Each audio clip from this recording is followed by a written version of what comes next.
안녕하십니까. 계속해서 대구 경북 소식입니다. 대구와 경북 지역은 오늘도 더운 날씨가 이어지겠습니다. 덥고 습한 공기가 유입되고 있는 가운데 오늘 대구의 낮 최고 기온은 33도까지 오르겠고 경북 지역도 안동 32도 등 대부분 지역이 30도를 웃돌아 무덥겠습니다. 오후에는 경북 남부 지역에 산발적으로 빗방울이 떨어지겠습니다. 장마전선이 북상하면서 내일 밤부터 장맛비가 내리겠고 모레까지 10에서 40mm가량의 강수량을 보이겠습니다. 장마전선은 금요일과 토요일쯤 잠시 남아있다가 일요일에 다시 북상하겠습니다. 도로 위에 사소해 보이는 물건도 달리는 차량에는 위협적이고 또 이를 피하려다가 2차, 3차 사고로 이어지기도 하는데요. 이 고속도로에서 낙하물 사고로 피해가 잇따르고 있지만 사실상 운전자만 손해를 보고 있습니다. 김은혜 기자입니다. 지난 2일 고속도로를 달리던 고모 씨는 아찔한 상황을 겪었습니다. 달리던 차에서 갑자기 큰 폭발음이 두세 차례 들렸기 때문입니다. 겨우 휴게소에 차를 세워 살펴봤더니 라쳇이라는 쇠파이프 같은 자동차 정비 도구가 차량 밑에 박혀 뒷좌석 바닥까지 뚫고 올라와 있었습니다. 만약에 앞쪽에 타이어나 엔진이나 휘발유통이나 그쪽으로 걸렸으면은 저는 그 자리에서 폭발해서 죽었을 거예요. 자칫 큰 사고로 이어질 뻔했지만 차량 파손은 물론 정신적 피해를 책임지는 곳은 없습니다. 시설물에 대한 복구가 안 이루어져가지고 원인이 생겼으면 저희가 이제 보상을 해드리는데 낙하물에 관련된 거는 저희들한테 책임을 묻지는 않고 있습니다. 고속도로 낙하물은 연간 30만 건, 차량 파손은 물론 2차, 3차 사고로 이어지기도 하는데 최근 5년 동안 230여 건의 사고가 발생해 80명의 사상자가 났습니다. 고속도로에서 낙하물 때문에 사고나 피해가 발생해도 원인을 제공한 차량을 찾지 못하면 보상을 받지 못하는 경우가 대다수입니다.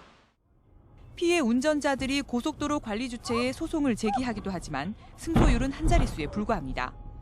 도로공사와 민간 사업자들은 낙하물 수거와 적재불량 단속을 강화하겠다고 하지만 운전자만 손해보는 상황이 반복되고 있습니다. MBC 뉴스 김은혜입니다.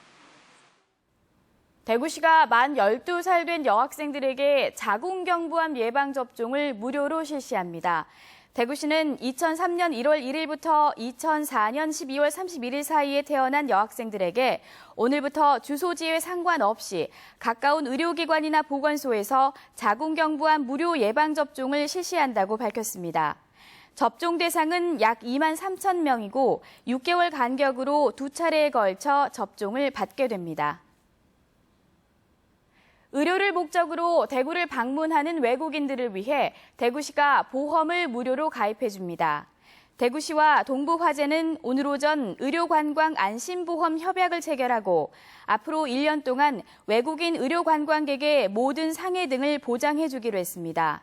이번 계약에 따라 의료 관광 중 다치거나 사망한 관광객에게는 최고 5천만 원을 보상하고 타인을 다치게 하거나 재산 피해를 준 사건도 최고 1,000만 원까지 지급합니다. 오늘부터 금호강 일부 지역에서 낚시가 금지됩니다. 대구시는 하천 오염 방지와 야생동물 보호를 위해 금호강 공항교에서 범안대교 구간과 팔달교에서 무태교 구간, 금호강 하구에서 세천교 상류 350m 지점을 낚시 금지 구역으로 지정했습니다. 대구시는 낚시 금지 구역에서 불법 낚시를 할 경우 300만 원 이하의 과태료를 물릴 예정입니다. 경북개발공사는 경북 독천 신도시 내에 한옥주택용지 70필지를 공급한다고 밝혔습니다. 공급 가격은 3.3제곱미터에 110만 원 선이며 30일부터 다음 달 4일까지 인터넷 사이트 온비드를 통해 접수를 받고 다음 달 5일 필지별 추첨을 통해 대상자를 확정합니다. 경상북도는 한옥 보급을 위해 32개 한옥 모델을 개발해 설계도를 제공하고 한 호당 최고 4천만 원까지의 건축비를 지원할 방침입니다. 제7회 김천 자두포도 축제가 다음 달 16일 개막해 사흘 동안 이어집니다. 김천시 종합스포츠타운과 자두 포도 수확체험 농장에서 열리는 이번 축제에는 우수 포도와 자두 품평회, 오감 만족 체험 프로그램, 우수 농산물 직거래 장터 등 다양한 프로그램이 마련됩니다. 자두 포도 수확 체험은 다음 달 13일까지 축제 홈페이지나 김천시 농업기술센터로 신청하면 됩니다. 한국패션산업연구원은 청소년과 일반인을 대상으로 창의 패션 체험 프로그램인 패션 문화 캠프를 운영합니다.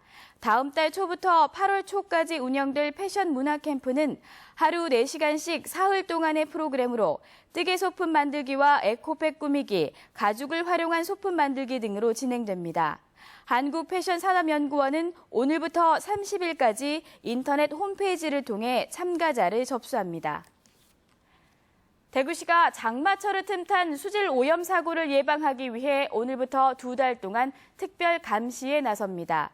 특별 감시 대상은 염색과 도금, 피역 등 폐수 배출이 많은 환경 오염 취약업소입니다.